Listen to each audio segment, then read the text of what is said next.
Why do some people seem to unlock everything they ever dreamed of, while others keep waiting for the right time that never comes? It's not about luck. It's not about privilege. It's about something far more powerful, something you already have. And once you learn to use it, your life will never be the same again. Let me tell you something that might shake your perspective. The world doesn't hand out rewards to those who simply wish for them. It responds to those who decide they must have them. There's a deep fire burning inside you. But here's the hard truth. Most people never keep it alive long enough to transform their lives. They start off excited, then get scared, inspired, then distracted. They hesitate, they stall, they wait for a sign, a moment, a reason, and while they wait, life moves on without them. But there's another kind of person, a rare type, the kind who rises while others hesitate. They don't wait for permission. They act, even when they feel uncertain. They commit, even when the outcome is unknown. They understand a timeless truth. Desire is the beginning, but discipline brings it to life. In this episode, we're diving into a powerful idea at the crossroads of ancient Stoic wisdom and modern psychology. You don't get what you want. You get what you're committed to becoming. 12 steps, one path, and it all starts right here. Step 1. A burning desire. There's a subtle difference between wishing and wanting, and an even bigger gap between wanting and needing. Most people say they want more success, more freedom, more clarity, more love. But look at their actions, and the truth becomes clear. Deep down, it's not a real desire. It's a passing daydream, a quiet hope they only remember when life feels heavy. But those who truly change their lives, they don't just want something, they burn for it. Napoleon Hill once said, "The starting point of all achievement is desire, not just any kind, but the kind that haunts you, the kind that keeps you awake at night, the kind that aches when ignored. If your dream doesn't hurt a little, it's not ready to live." Real desire is anything but comfortable. It shakes your habits. It pulls you away from distractions. It forces you to say no to what's easy so you can say yes to what's meaningful. Desire isn't a weakness. It's not indulgence. It's fuel, but only if you treat it that way. The Stoics never chased pleasure for its own sake. They redirected their desires inward, toward growth, toward mastery, toward becoming something greater. So ask yourself, not just do you desire, but what do you desire? And how far are you willing to go for it? This hunger can't be taught, but it can be revealed. And often it shows up in pain, in frustration, in that quiet moment when you realize you've been living below your potential, when you look around and whisper to yourself, this can't be all there is. So ask yourself now, what is the one thing you want so deeply that you'd trade comfort for it, that you'd wake up early for, train for, fight for? Not because it's trendy, but because it feels necessary. Most people never reach their dreams, not because they're lazy, but because they're never clear enough or hungry enough. Desire is the spark. It won't carry you all the way, but it will ignite the journey. And if you protect that flame from doubt, from distraction, from delay, it will begin to change everything. Your habits will shift. Your priorities will sharpen. You'll stop entertaining the things that keep you small. That's the power of burning desire. And it's just the beginning. Now let's move into step 2, where we'll explore how that fire becomes fuel for real disciplined action. That burning desire we spoke about, it changes everything. It turns a wish into a must, a dream into a decision. And once that decision takes hold, there's no going back. Step 2, define what you really want with brutal clarity. Desire on its own isn't enough. It's the fuel, yes, but if you don't have a destination, even the strongest engine will take you nowhere. If your goal is vague, your results will be vague. If your vision is blurry, your efforts will be scattered. The truth is, most people don't fail because they lack discipline. They fail because they lack specificity. They chase ideas without form, hopes without plans. They move fast, but without direction. They talk about success but can't describe what it actually looks like. They dream of freedom but haven't mapped a single step to get there. And so they spin, exhausted, frustrated, busy but not productive, moving but not arriving. Here's the truth. The universe doesn't respond to confusion, and neither does your mind. Your habits, instincts, and focus, they all need a clear, unmistakable target. Without one, you're stuck reacting to life instead of shaping it. Epictetus once said, "First say who you want to be, and then do what you have to do.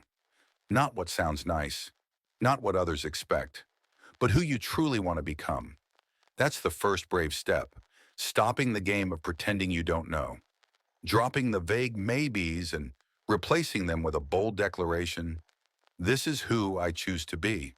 But clarity isn't always pleasant. In fact, it's often uncomfortable because real clarity demands honesty, the kind that cuts deep. You'll have to peel away the noise. Let go of goals that once made you look good, but no longer feel right. Admit that something you chased for years may not be what you actually want anymore. You might even have to give up safety to chase something that truly sets your soul on fire. It's not easy, but it's freeing. Because once you finally define what you really want, everything starts to align. Distractions lose their grip. Your time, energy, and choices begin to reflect your true values. You stop chasing everything and start building something real. So ask yourself, can you name your goal in just one sentence? Can you clearly describe the kind of person you need to become to reach it? Can you see your life after it's achieved? What it looks like? What it feels like? What it demands of you? If the answer is no, pause. Don't move a step further. You don't need more motivation. You need sharper focus. Because when your aim is crystal clear, your discipline gains a direction. And that's when real momentum begins. Desire starts the engine. But clarity, it gives you the map. Step 3. Turn that desire into an unshakable decision. Here's the truth. Wanting something means almost nothing until you decide. You can want freedom, love, success, strength, but unless you draw a line in the sand, unless you declare, "This is non-negotiable," your dream stays a soft, fading wish. And wishes, they dissolve. Doubt eats them. Fear delays them. Distractions bury them. But decisions are different. They hold weight. They move mountains. Because a true decision is not a passing moment. It's a commitment that rewires everything. Your time, your habits, your mindset, your future. As Emerson said, the only person you are destined to become is the person you decide to be. And you can feel that truth the moment you stop waiting for a sign. Stop wondering if you're ready. Stop asking for permission, because deep down, you already know what you want. The only thing missing is the courage to claim it. Ready to find out how to keep that decision alive, especially when life gets tough? That's exactly what we'll explore in the next step. You've made the decision, you've drawn the line. But here's the part most people miss. Deciding once isn't enough. You have to live that decision every single day. Step 4, make the decision unshakable. Most people never go all in. They say things like, "I'll try," or "let's see how it goes." They keep the back door open, just in case. They leave themselves a quiet way out. Maybe one day or if it feels right. But the ones who truly change their lives, they decide, and they mean it. No plan B, no safety net, no escape route. That internal shift from "I'll try" to "I will" might not make a sound, but it changes everything. It doesn't mean you'll feel confident every day. You won't. Some days you'll wake up full of doubt. But when your decision is real, truly real, you'll keep showing up anyway. You'll take action before you feel ready. You'll push through the fear, through the resistance, through the noise. Not because it's easy, but because giving up is no longer an option. Think of it like this. Desire is the match. Decision is the flame. A match alone burns out in seconds. But a flame, once fed, spreads. It grows. It burns away the old versions of you, the habits, the excuses, the beliefs that no longer belong in the life you're building. And here's the truth most people won't tell you. The moment you make a true decision, life will test it. Friends may question you. Circumstances will challenge you. Your own mind will doubt you. But don't see that as a sign to stop. See it as confirmation. You're finally on the real path, the one that matters. So if you're exhausted from strong starts and fast fades, from living in the waiting room of your own life, stop. Stop hesitating. Stop negotiating. Decide. Decide who you are. Decide what you're building. Decide what you're willing to give up to rise. And once you've made that decision, don't shout it. Don't wait for applause. Just begin. Quietly, ruthlessly, daily. Let your actions speak louder than any declaration, because the day your decision becomes stronger than your doubt, that's the day nothing can stop you. Step 5. Faith isn't waiting, it's acting with conviction. There's a silent lie that creeps into uncertain minds. The belief that faith means waiting, waiting for a sign, waiting for the fear to go away, waiting until the path is clear or the timing feels perfect. But real faith, it doesn't wait, it moves. Faith doesn't sit in the corner hoping for permission. It builds, it climbs, it creates, even when everything feels uncertain. Napoleon Hill described it perfectly. Faith is the chemical substance that, when mixed with thought, becomes spiritual energy. Faith isn't a feeling, it's not a mood, it's motion, it's energy turned into action. It's not just believing, it's behaving like what you want is already on its way. And this is where most people fall short. They say they believe, but their actions hesitate. They say they're committed, but they wait for certainty. What they really want is a guarantee before they begin. But life doesn't work that way. And deep down, they know it. The Stoics knew it too. They didn't pray for things to happen. They prepared. They didn't wait to feel brave. They acted while afraid. Faith is laying the foundation when you can't see the roof. It's walking forward even when the next step is hidden in fog. It's trusting that your consistent effort is shaping something powerful, even when the results haven't arrived yet. So, can you keep going, even when progress is invisible? Can you act with full heart, even in uncertainty? Because that's where transformation begins. Next, we'll uncover the force that keeps you grounded through the chaos. Discipline that doesn't just push forward, but shapes who you become. So we've seen that real faith isn't about waiting, it's about movement. It's about showing up even when nothing feels guaranteed. Now let's talk about the kind of faith that sticks, the kind that transforms you from the inside out. Step 6. Faith that moves you forward. This isn't the faith you whisper to yourself before bed, hoping everything just works out.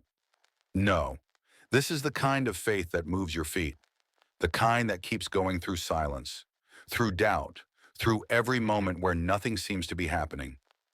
Yet something is. This kind of faith is rare, but when you have it, it's powerful beyond words. So ask yourself this: if you truly believed in your dream, completely, unapologetically, how would you act today? What would you start doing immediately? What would you stop tolerating? What would you finally say no to? That's your answer, right there. Because faith isn't proven by your words, it's revealed by your movement. Now don't get it twisted. Acting with faith doesn't mean pretending you're fearless. It means walking with your fear. It means acknowledging the uncertainty and moving anyway. You take action not because you're confident, but because you've decided your vision matters more than your hesitation. And when you act with that kind of conviction, even if it's quiet, even if no one sees it, something shifts. The world responds. People begin to take you seriously. More importantly, you take yourself seriously. And your mind? It starts trusting you again. Nothing builds confidence like action. Not reading, not planning, not positive affirmations. Action. So stop waiting for proof. Stop hoping for certainty. Faith doesn't mean believing everything will work out perfectly. It means stepping up with strength, even when you have zero evidence that it will. Move now, not with guarantees, but with conviction, because that's the kind of energy that brings the future closer. Step 7. Repeat your desire until it becomes your identity. Here's something most people never fully grasp. Your mind believes what you tell it, especially when you tell it often, especially when emotion is attached. Over time, those repeated messages, the ones you say out loud, write down, dwell on, become more than just thoughts. They become your identity, and identity shapes everything. We often dismiss repetition. We think saying something over and over is pointless or silly, but your subconscious is always listening, always learning. Every time you say, I'm too tired, I can't, I'm not ready, or it's too late, you're not just venting, you're training your brain. You're writing a story, and soon that story becomes your reality. But here's the good news. The opposite is also true. Carl Jung said, you are not what happens to you. You are what you choose to become. And that choice, it begins with what you say to yourself. Because what you affirm, you reinforce. And what you reinforce, your mind starts to protect, whether it serves you or not. That's why repetition matters. Napoleon Hill called it auto-suggestion, the act of deliberately feeding your mind the thoughts that support your vision. Not vague, fluffy affirmations, but deep, emotionally charged truths. Not, I hope I can be disciplined, but I am someone who follows through no matter what.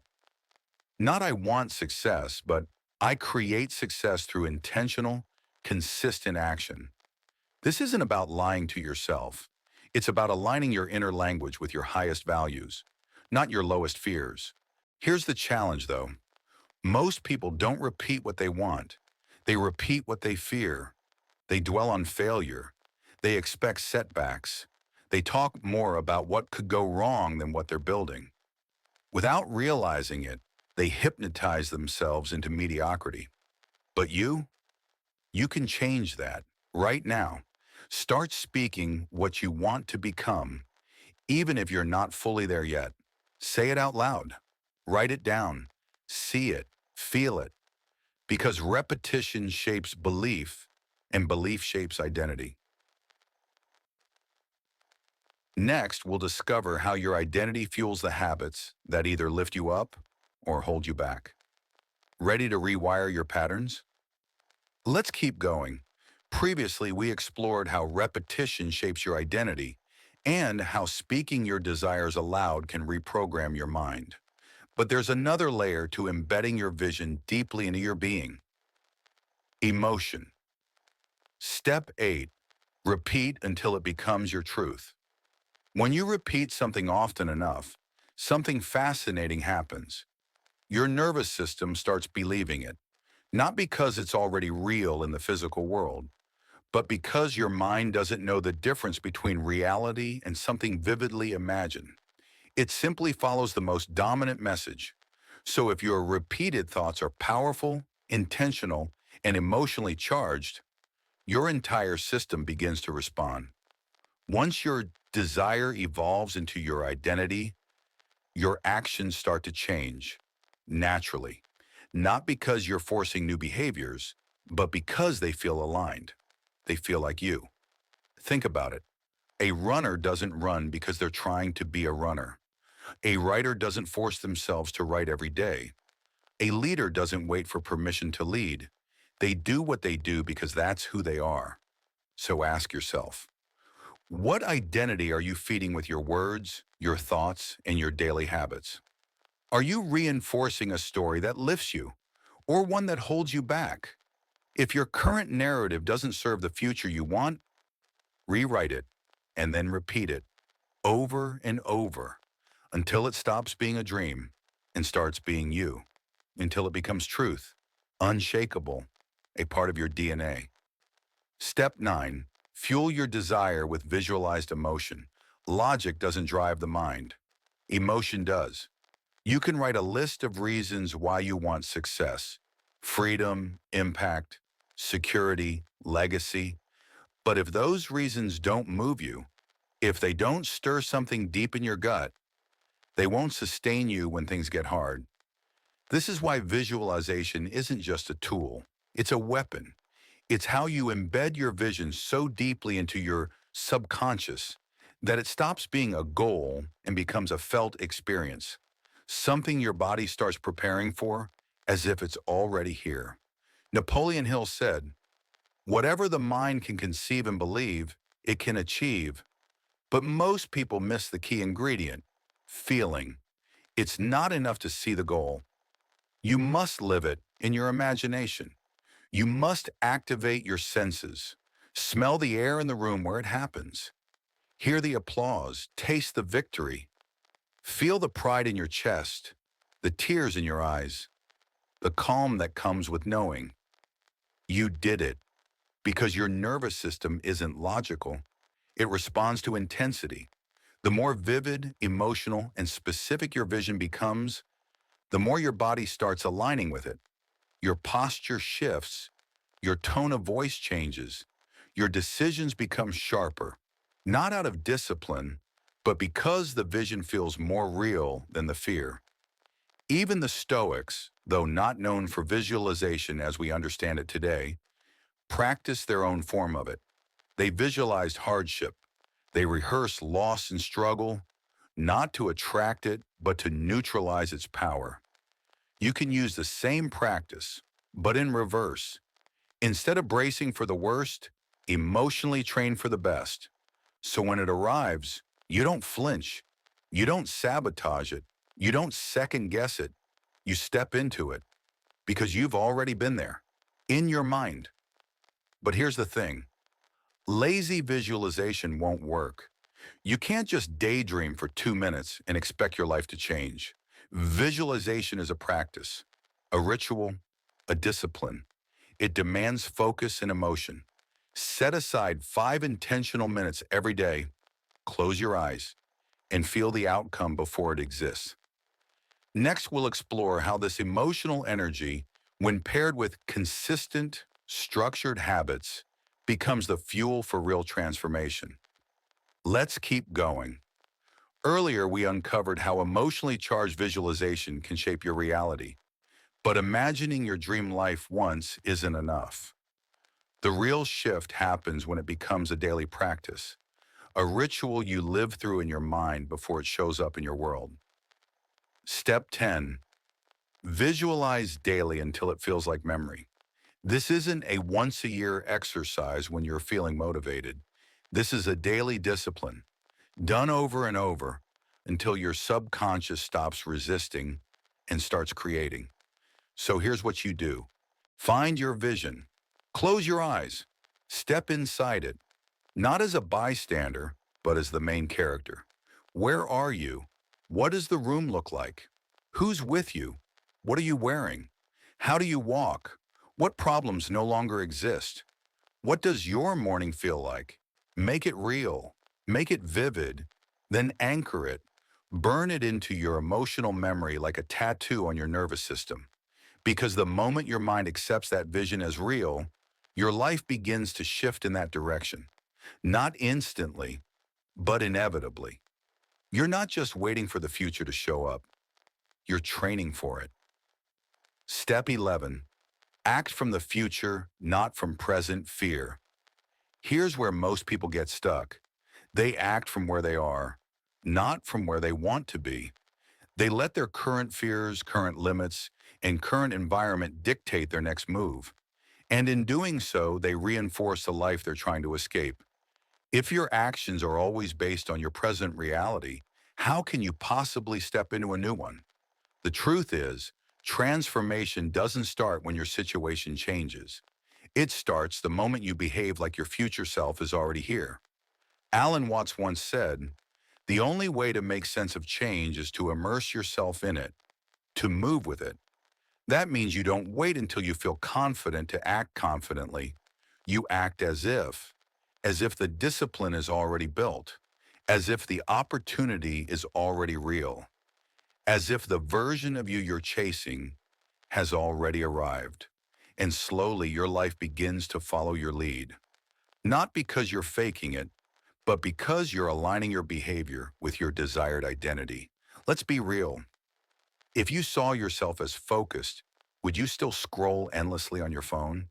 If you believed you were powerful, would you keep silencing your voice out of fear?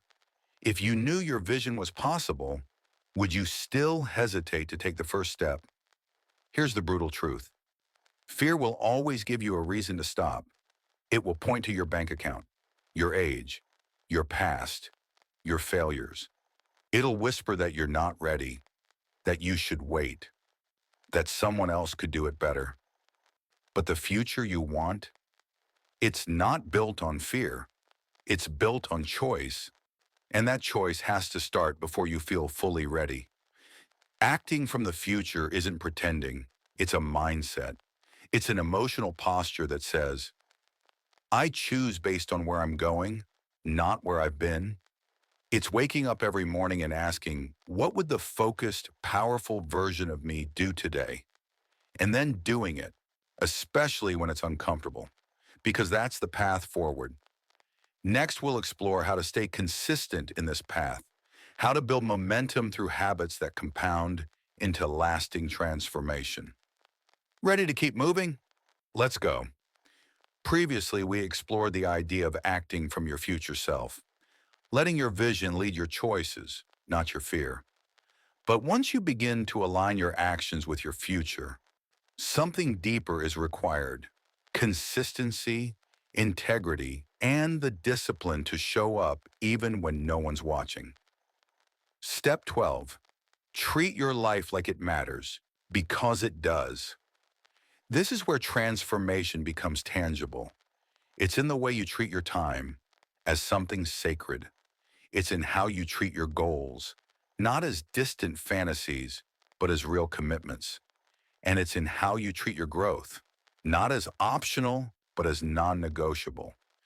This is how leaders are made, not by waiting for permission, not by waiting for applause, but by stepping into the role before the world even notices. And here's the best part. You don't need the perfect plan. You just need one powerful question. If I already were the person I dream of becoming, how would I show up right now? Let that version of you, your future self, become your compass. Let it guide how you speak, how you dress, how you move, train, rest, and think. Because the fastest way to collapse the gap between who you are and who you want to be is to stop acting like they're two different people. When your actions begin to reflect your future instead of your fear, the world doesn't just respond to you differently, you respond to you differently, and that shifts everything. Step 13, turn doubt into daily discipline. There's a certain kind of pain most people know too well, not the pain of failure, but the pain of inaction. It's that quiet heaviness at night when you know you could have done more, not for anyone else, not for likes or praise, just for you. It's that dull ache that lingers, not because life is too hard, but because you spent the day stuck in hesitation instead of moving forward. That's the hidden cost of doubt. See, doubt doesn't always scream. It's not always obvious. Sometimes doubt is a whisper, a delay, a subtle voice that says, start tomorrow. It sounds like your own voice. It feels like reason. But it's not wisdom. It's fear in disguise. Fear wearing the mask of logic. Napoleon Hill said it best. Perseverance is the sustained effort necessary to induce faith. Most people think they need belief first, that they must be confident before they commit. But the truth is the opposite. You act first. You show up before you're sure. You take the first step without seeing the entire staircase. And when you do that again and again, despite the fear, faith doesn't arrive with fireworks. It's built, quietly, consistently. The Stoics understood this better than anyone. They didn't sit around overanalyzing. They acted with purpose. with discipline every day. To them, virtue wasn't just about thought, it was about action aligned with principle. Marcus Aurelius, amidst war and the weight of an empire, wrote to himself, "When you have trouble getting out of bed, remind yourself, I have to go to work as a human being." That's the essence of true discipline. You do it not because it's easy, but because it's necessary, because you made a commitment to yourself, and that commitment doesn't waver just because your mood does. Now we've built the foundation, but what do you do when life pushes back? When setbacks come and motivation fades? That's what we'll explore next. How to build unshakable momentum. Let's continue. In the last step, we talked about the power of discipline, the quiet, steady force that carries you through uncertainty. But what happens when doubt creeps in again and again? The answer isn't motivation or positive thinking. It's something far more grounded. Step 14. Defeat doubt with discipline, not hype. You don't conquer doubt with a motivational quote or a quick pep talk. You conquer it through repetition, through habit, through the daily choice to show up, especially when excuses would be easier. Think about it for a moment. Every time you hear that inner voice whispering, "You can't," and you act anyway, you weaken that voice. You chip away at its power. You create evidence, proof your mind can't ignore. You begin to tell yourself, "Yes, I hear the fear, but I don't follow it anymore." That's how you build real discipline. Not through one dramatic, heroic act, but through the choice to keep going when the outcome is still uncertain, when it's hard, when no one's watching, especially then. Let's make this real with something practical. Doubt says, "What's the point of going to the gym today? It won't change anything." Discipline replies, "This isn't about today. It's about who I'm becoming." Doubt whispers, "You're not good enough to write that book."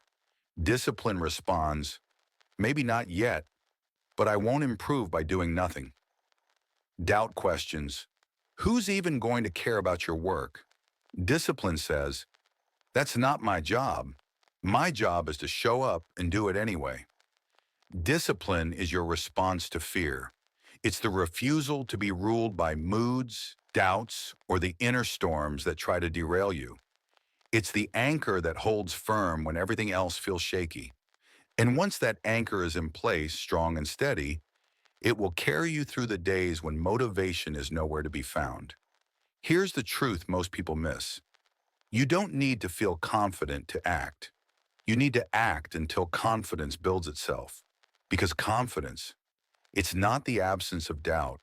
It's the result of facing doubt over and over and choosing to move anyway. Confidence is forged in the dark, in those silent, unseen moments when you kept your promise to yourself, when no one applauded, when no one noticed, but you did it anyway. So how do you begin? Start small, just one promise, one habit, one choice you can control. Do it every day, not for applause, not even for results, but for self-respect. Because every time you follow through, you tell your mind, "I am someone who does what I said I would do." That identity, that quiet, unstoppable power, is what separates those who dream from those who become. You don't need to eliminate doubt. You need to act despite it. You need to use it. Let it remind you that your brain is just trying to protect you. But protection is no longer your priority. You're not living from fear. You're living from purpose. And when your discipline becomes stronger than your doubt, there is nothing you can't do. Step 15. Organize knowledge with purpose. We live in an age of information overload. We scroll, we read, we listen, we collect insights from books, podcasts, courses. But here's the problem. Most of that information, it never touches our lives. It's unorganized, unapplied, forgotten. And here's the uncomfortable truth. Knowledge that isn't used is just noise.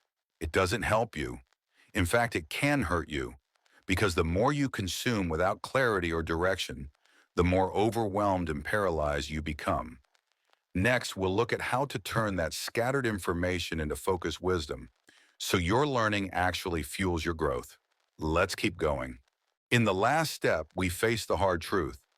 Information without application becomes noise. And now it's time to clear that noise by transforming what you know into something that shapes how you live. Step 16. Organize knowledge with purpose. This is where we separate growth from distraction. The Stoic philosopher Seneca, one of history's most grounded thinkers, warned us about this long ago. He said, "It's not that we have little time, but that we waste a lot of it. We binge podcasts, scroll through YouTube videos, devour books, not always to grow, but often to feel productive, without actually changing anything. That's the trap. Learning without direction, accumulating information without applying it, collecting insights without clarity. True learning isn't about how much you consume, it's about why. Why are you learning this? What are you going to do with it? How does it help you become the person you've chosen to be? That's the difference between knowledge and wisdom. Knowledge fills your head. Wisdom guides your life. The Stoics weren't collectors of knowledge for the sake of it. They believed in mental minimalism, not just with possessions, but with ideas.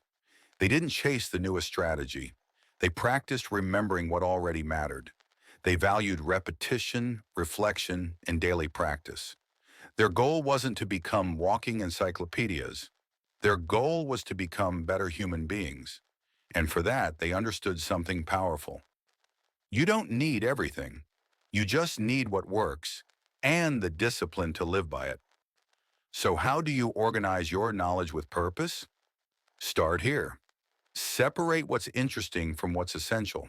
It's easy to chase novelty, to feel like you need one more podcast, one more book, one more strategy before you start. But most of the time, the problem isn't ignorance. It's a lack of clarity. You already know enough. You just haven't decided what matters most. So pick your core values. Just a few. Maybe it's discipline, courage, presence, or service. Then ask yourself, what do I need to understand, internalize, and act on daily to embody this value? Let that question be your filter. If something doesn't support your core, let it go.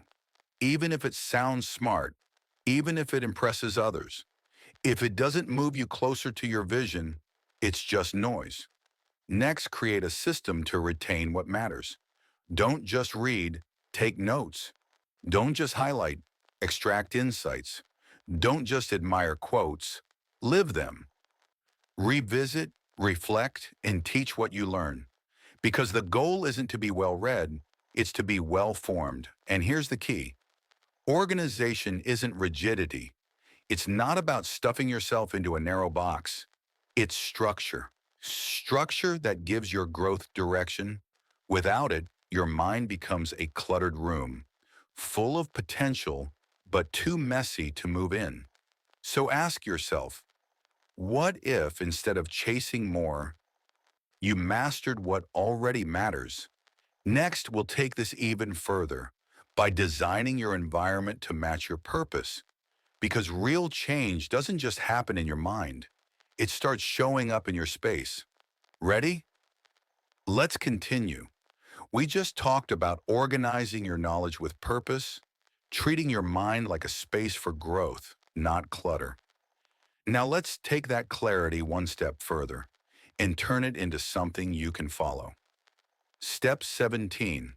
Create structure that supports action. Let's start with a simple question. If your mind were a workspace, would it feel focused or chaotic? Would your knowledge be clear and accessible, or scattered across 100 tabs, unread PDFs, and half-finished notes? If your goals are vague, if your principles are blurry, how can your actions ever be sharp? Organizing your thoughts isn't just a nice idea. It's a form of respect for your time, your energy, and your life. It's how you tell your mind, I'm not just collecting information, I'm building something real. So instead of asking, what more can I learn? Try asking, what truth have I been avoiding? Instead of chasing the next big concept or productivity hack, ask, what's one simple action I can take with what I already know? Because you don't need to know everything to start. You just need to know what matters most and have the courage to act on it day after day. That's when knowledge stops being overwhelming and starts becoming a tool. Step 18, build a living, flexible, and measurable plan. A dream without a plan is just a wish, and a wish without action, that turns into regret. You can have the deepest desire, the clearest vision, and the strongest belief in yourself. But if you don't put a plan in place, your ambition drifts. It floats in the space between hope and hesitation. It pulls at your heart, but never becomes something your hands can build. That's why creating a plan isn't just practical, it's personal. It's a declaration. It says, this matters enough to map it out. I'm not just dreaming, I'm committing. Napoleon Hill said, a goal is a dream with a deadline. He was right, but the Stoics would add, a plan must not only aim forward, it must bend with life. Because life, it doesn't move in straight lines. It tests you, it surprises you. It shifts the timeline, the terrain, the people around you. And if your plan is too rigid, it breaks. But if it's alive, if it breathes, adapts, evolves with you, it becomes more than a checklist. It becomes a system of resilience. Here's the catch. Most people avoid planning, not because they're lazy, but because planning demands clarity. It forces decisions. And once it's written down, once the steps are clear, there's no more hiding. You either act or you don't. And that's confronting. But that's exactly why it works. You don't need a perfect plan. You need a realistic one. Something that matches your current capacity, but stretches you forward. Something you can measure, track, and adjust. Because if you can't measure it, you can't improve it. If you can't track it, you can't hold yourself accountable. Discipline needs structure, and structure doesn't trap you. It frees you. It says to your emotions, we're not depending on how we feel today. We're depending on the path we chose. So how do you build that kind of plan? You start at the end, then you reverse engineer your way back. In the next step, we'll walk through exactly how to reverse engineer your dream, turning your vision into tangible milestones that you can actually hit. Let's keep building. We just explored the power of creating a living, breathing plan, one that evolves with you, not one that traps you. Now let's talk about how to bring that plan to life. By turning it into clear, actionable steps you can track and adjust. Step 19. Reverse engineer your vision into measurable action. Start with the end in mind, your dream, your desired outcome. Now close your eyes and picture it, but don't just see it, feel it. What does it actually feel like to live that life? The texture of your days, the rhythm of your mornings, the energy in your body, the emotion behind your wins. Once you've made that future vivid, ask yourself, what are the milestones between here and there? What skills will I need to develop? What daily or weekly habits must exist in that future version of me? Then, write them down. Not as vague wishes like read more or be healthier, but as clear, actionable targets. Instead of read more, write finish 2 books a month. Instead of get in shape, write work out 4 times a week and eat clean 80% of the time. Make your plan concrete, make it measurable, make it real. But here's the part most people miss. Review it regularly. Don't create a plan and bury it under dust. Don't set it and forget it. Your plan should be alive, something you revisit weekly, something you refine as your vision sharpens and life shifts. Because here's the truth, life is unpredictable. Energy will rise and fall. Opportunities will show up where you didn't expect them. That's not failure, that's feedback. And your plan? It's not meant to imprison your ambition, it's meant to support it. So when setbacks come, and they will, don't throw the whole thing away. Adjust, recalibrate, re-enter. Maybe you shorten the timeline. Maybe you break it down into smaller, more manageable steps. But never, ever let a bad week convince you to abandon a meaningful life. The Stoics were clear on this. It's not about perfection. It's about direction. Not flawless performance, but steady progress. Not applause, but movement. Your plan isn't for the world. It's for you. It's your private contract with your future self. So ask yourself, is my dream visible on paper? Can I measure if I'm actually getting closer? Am I willing to revisit it, revise it, and stay loyal to it, even when it's hard? Because here's the raw truth. No one is coming to save you. No one will build your future for you. But with a clear, flexible, and committed plan, you can. One step at a time, one day at a time, one choice at a time. That's how dreams become reality. Step 20, surround yourself with a mastermind. Success? It's not a solo act, it's a symphony. And if you're the only one playing, you'll never hear the full music of your potential. You can be disciplined. You can have crystal clarity. You can write out the most brilliant plan in the world.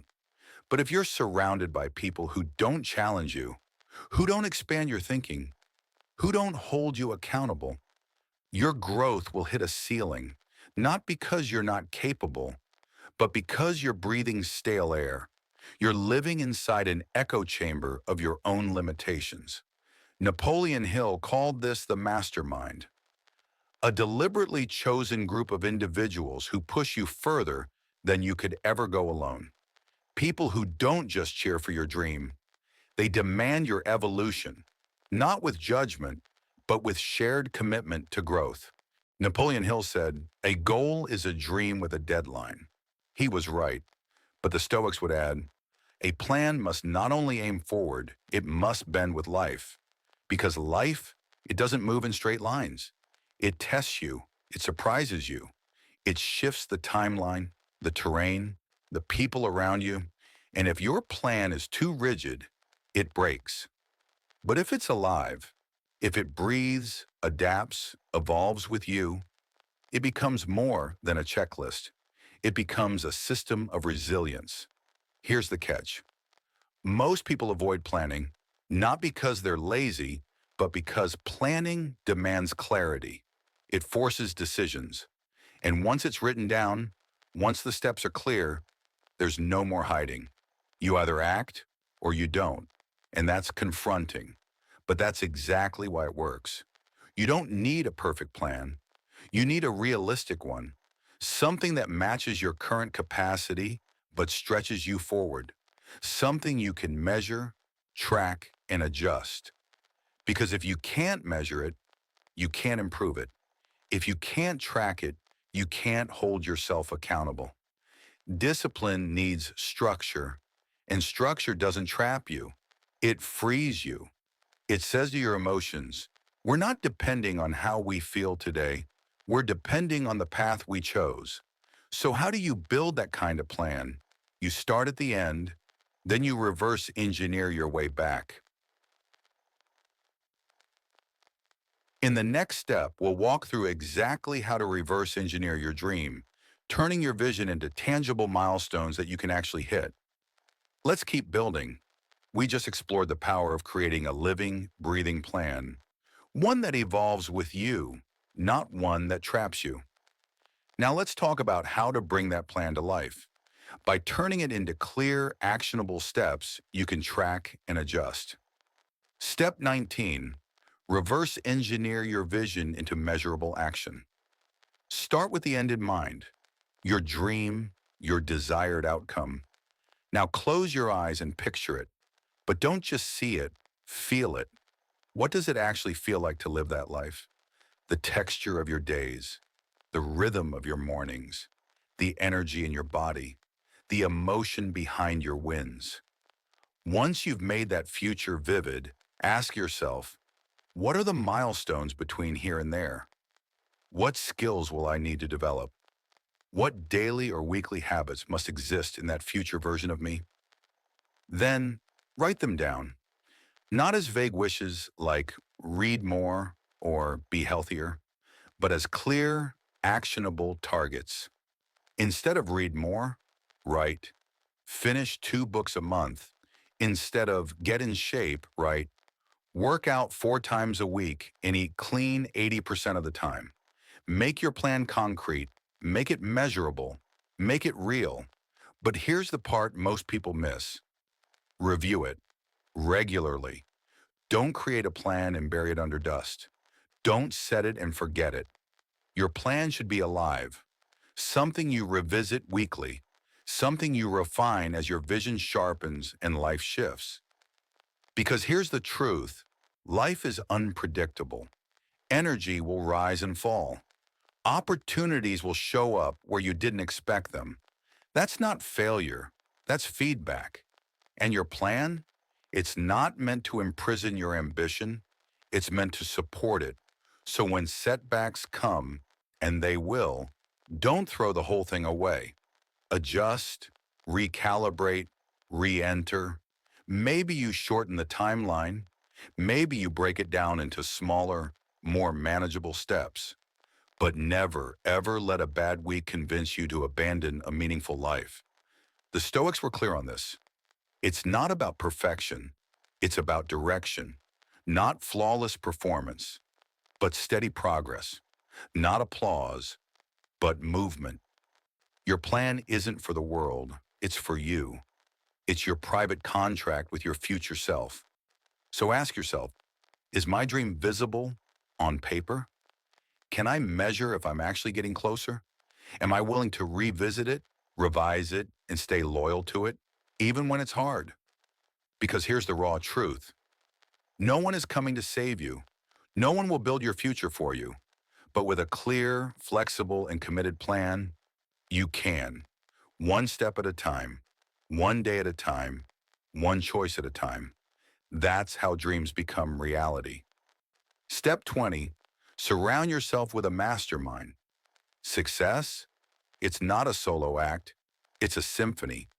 And if you're the only one playing, you'll never hear the full music of your potential. You can be disciplined. You can have crystal clarity. You can write out the most brilliant plan in the world.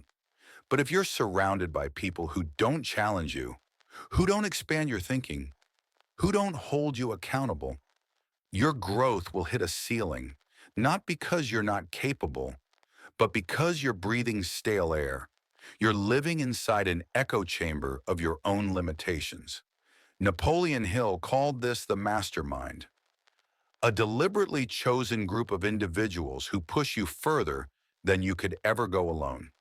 People who don't just cheer for your dream, they demand your evolution, not with judgment, but with shared commitment to growth.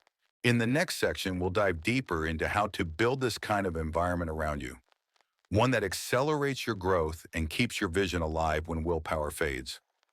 Let's move forward. In the last step, we discovered the value of a mastermind, a circle that doesn't just support your goals but expands them.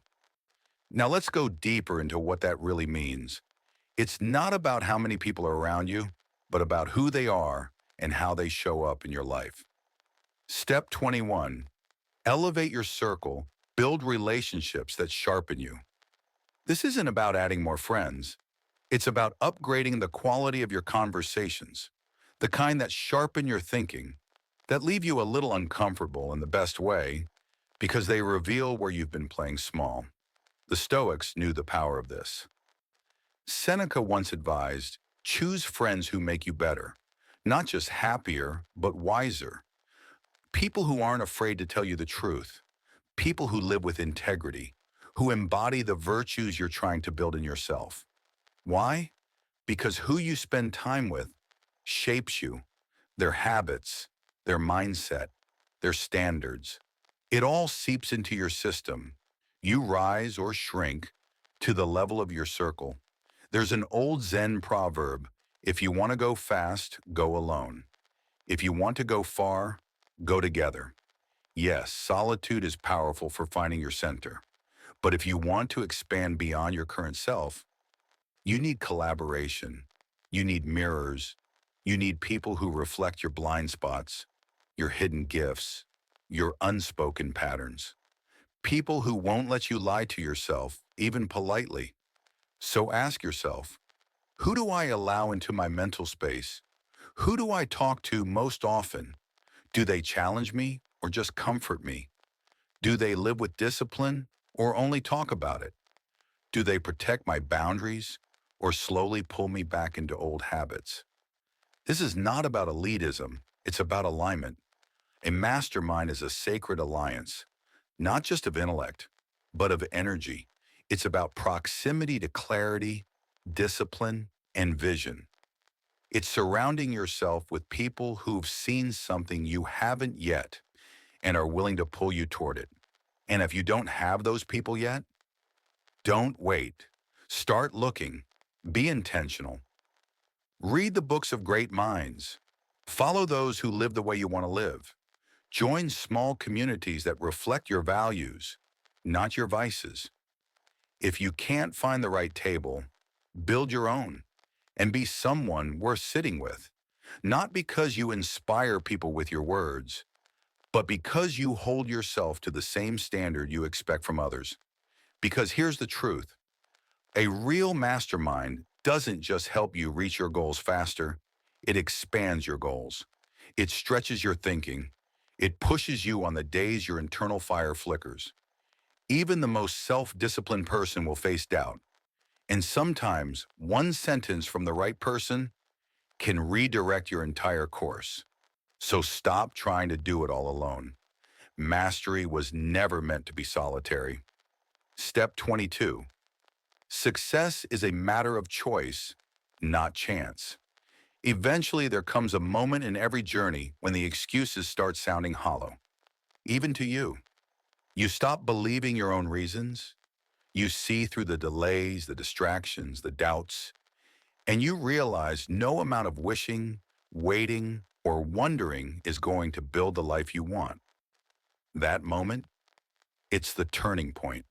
Not because of luck, not because the timing was perfect, but because you finally made a real decision, a final, non-negotiable decision to stop hoping and start moving.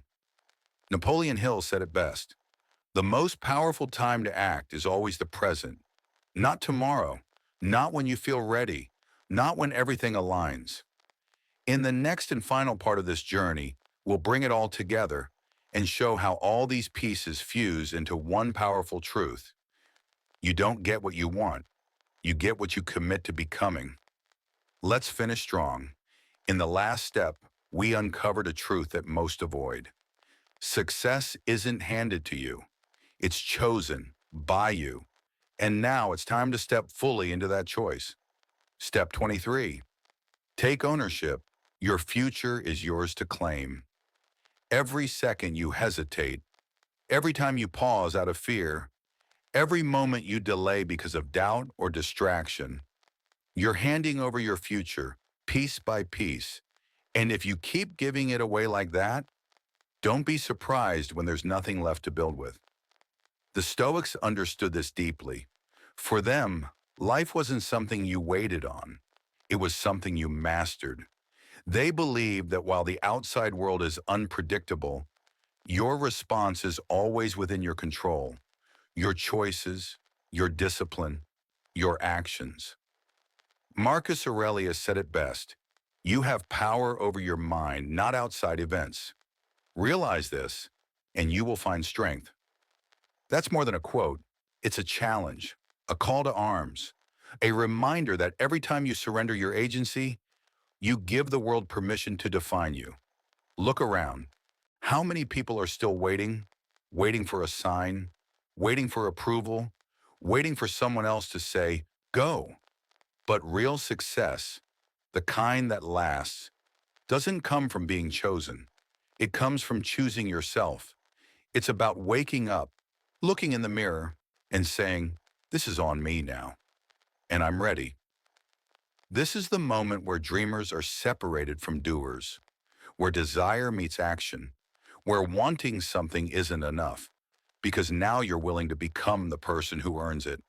Success isn't found, it's built, piece by piece, in early mornings when it's easier to sleep, in late nights when no one's watching, in disciplined routines, hard decisions, and quiet commitment.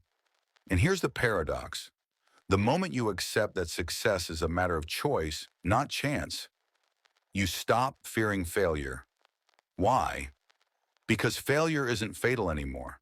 It's not the end. It's feedback. It's information. It's something to adapt from, learn through, and build upon. But if you believe success is based on luck, then every obstacle feels personal. Every mistake feels like a reason to quit. And eventually you will. Not because you couldn't succeed, but because you believed you weren't meant to. So change the question. Stop asking, will this work? And start asking, how long am I willing to stay in the game until it does? Stop saying, what if I'm not good enough? And start saying, what needs to be improved? You weren't meant to drift through life waiting for a rescue. You were meant to rise, to decide, to direct your path, to look at your life and declare, this is mine, and I choose what it becomes. Right now, in this very moment, you are one decision away from changing everything. Not a massive leap, just one step, one action, one bold yes to the path ahead. Don't wait for permission. You already have it. And now in our final chapter, we bring everything together to remind you of the one truth that echoes through every step. You don't get what you wish for. You get what you decide to become. Let's finish strong. We've just walked through a journey, a blueprint for building a life of purpose. And if there's one truth that ties every step together, it's this. You are the architect of your life, not your past, not your circumstances, not your fears or your delays. You. Everything we've covered today, every quote, every reflection, every challenge has been pointing back to that core truth. Whatever you desire, you can pursue. Whatever you pursue with clarity, discipline, and faith, you can become. But it won't happen by accident. It won't happen because the timing is perfect. It will happen because you choose and keep choosing to live with intention. There's no magic, no shortcut, just timeless principles, echoed by ancient Stoic wisdom and proven by experience. Desire is where it begins. Decision is the moment things start to shift. But it's discipline, quiet, daily, often unseen, that builds the bridge between who you are and who you want to be. You don't need to wait for life to hand you anything, because the most powerful force you'll ever know is your own commitment, repeated in silence day after day. So ask yourself right now, which of these 12 truths do I need to apply today? Not all of them, just one. Start there, with focus, with honesty, with urgency. And when doubt returns, and it will, don't freeze. Don't beg for certainty. Just ask yourself, what's the next step? Then take it, and another, because you're not here to be passive. You're here to build, to rise, to live like your time matters, because it does. So if this episode stirred something in you, don't let it fade. Make a decision. Share it in the comments. Start your plan. Find your people. And most importantly, take action now. Because success doesn't respond to hope. It responds to movement. If this message resonated with you, subscribe to the channel. Drop a comment below. And share this with someone who's ready to wake up their ambition. Because your life won't change when the world notices you. It changes the moment you do. Ready for one final reflection to anchor everything we've covered? Let's close with the truth that started it all.